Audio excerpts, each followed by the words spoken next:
Halo teman-teman, di video kali ini kita akan membahas media dua dimensi dari mata kuliah pengembangan media sederhana. Sebelum memulai materi, berikut adalah tujuan pembelajaran dari materi ini, yaitu materi apa saja sih yang akan kita bahas. Yang pertama ada pengertian media dua dimensi, kedua ada jenis-jenis media dua dimensi, ketiga ada karakteristik media dua dimensi, dan yang terakhir kriteria pemilihan media dua dimensi. Pertama, definisi media dua dimensi.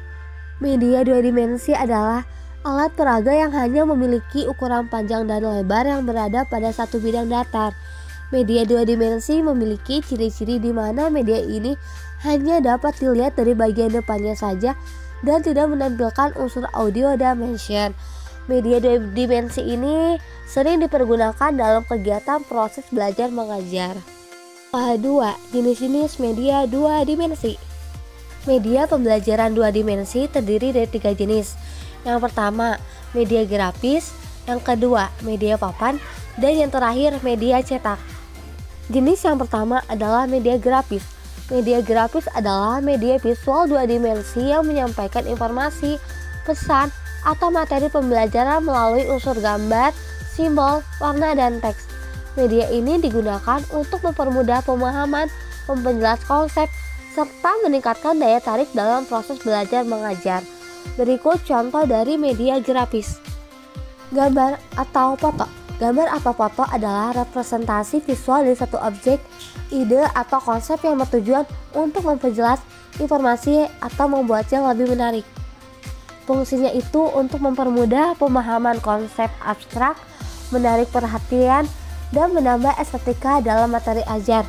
Contohnya itu ada foto patung selamat datang di Bundaran HI. Sketsa. Sketsa adalah gambar sederhana yang digunakan untuk menunjukkan ide awal, konsep, atau rancangan suatu objek.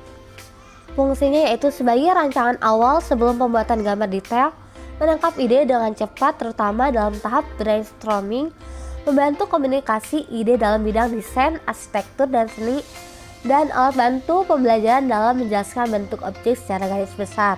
Contohnya itu ada sketsa rumah. Bagan.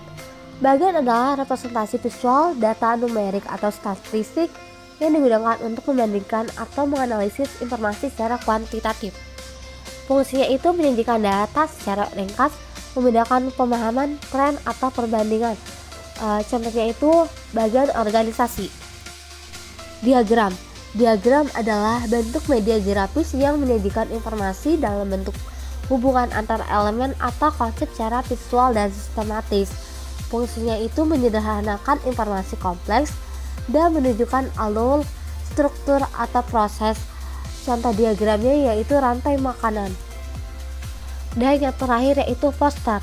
Poster adalah media grafis yang berisi pesan singkat dengan kombinasi teks dan gambar yang menarik, biasanya digunakan untuk menyampaikan informasi, promosi, atau ajakan.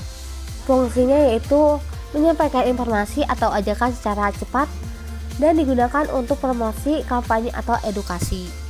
Contohnya poster edukasi. Jenis yang kedua adalah media papan. Media papan adalah salah satu alat bantu pembelajaran berupa permukaan datar yang digunakan untuk menyampaikan, menempelkan, atau menuliskan materi pelajaran secara visual. Media ini sangat membantu dosen dalam menjelaskan konsep serta memfasilitasi interaksi langsung antara pengajar dan mahasiswa. Berikut contoh dari media papan. Papan tulis.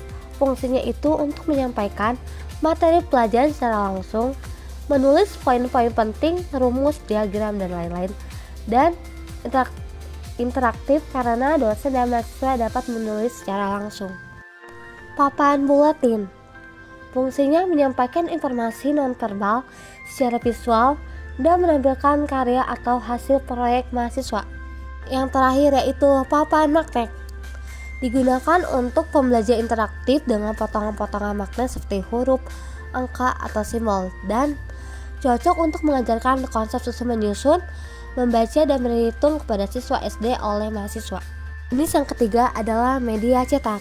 Media cetak adalah media pembelajaran yang disajikan dalam bentuk tulisan dan gambar pada permukaan fisik seperti kertas atau bahan cetak lainnya. Media ini digunakan untuk menyampaikan informasi, konsep, atau materi pembelajaran secara visual dan tekstual yang dapat dipelajari secara mandiri oleh mahasiswa. Berikut contoh dari media cetak, yaitu modul pembelajaran, membantu pembelajaran mandiri di luar kelas, memberikan penjelasan materi langkah demi langkah, dan dilengkapi dengan tujuan pembelajaran, aktivitas, dan evaluasi.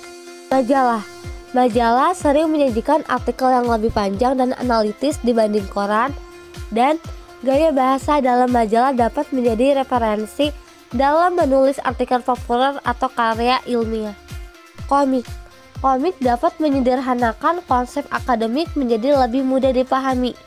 Komik cocok untuk mahasiswa visual learner dan digunakan untuk menyampaikan pesan kesehatan, etika, atau literasi digital secara kreatif. Ketiga, karakteristik media dua dimensi.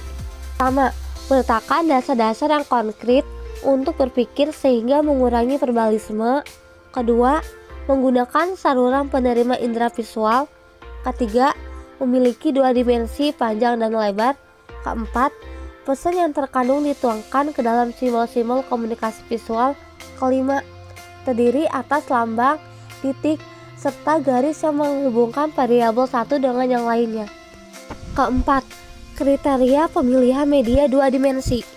4 faktor yang perlu dipertimbangkan dalam pemilihan media grafis yaitu: pertama, ketersediaan sumber setempat yang harus dibeli atau dibuat sendiri.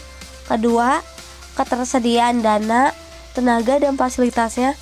Ketiga, keluasan, praktis, dan ketahanan media untuk waktu yang lama.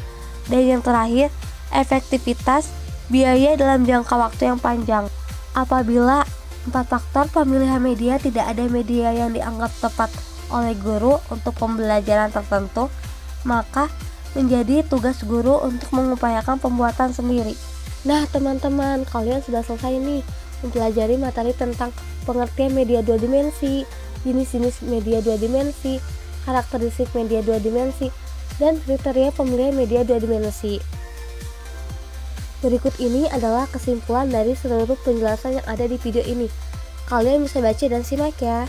Nah teman-teman, berikut ini adalah kuis untuk menambah pengetahuan kamu tentang materi pengertian media dua dimensi, jenis-jenis media dua dimensi, karakteristik media dua dimensi, dan kriteria pemilihan media dua dimensi. Jangan lupa dikerjakan ya.